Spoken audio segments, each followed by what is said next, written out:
What happens when the world has found a way to achieve utopia, but the consequences of it turn the world into a dystopian society?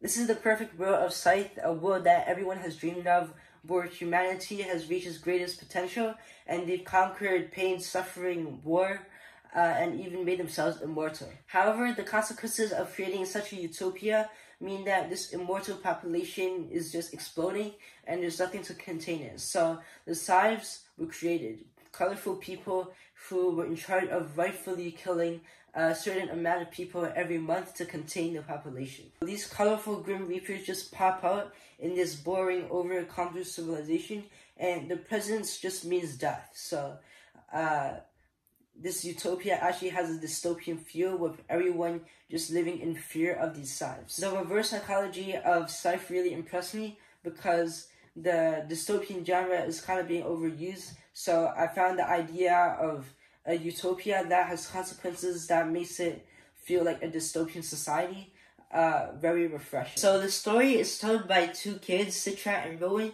who have both been unwillingly chosen as Scythe apprentices.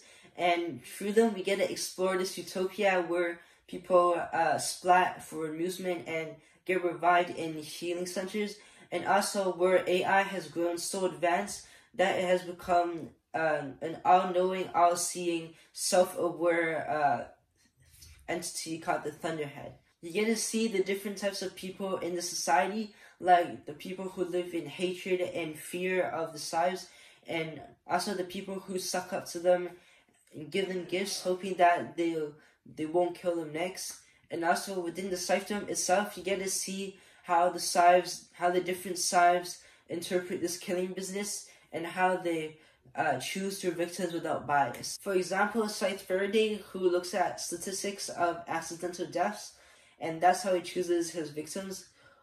Or Scythe Curry, who is more compassionate and goes into small towns and picks out people who look like they gave up on life, and that's her next victim.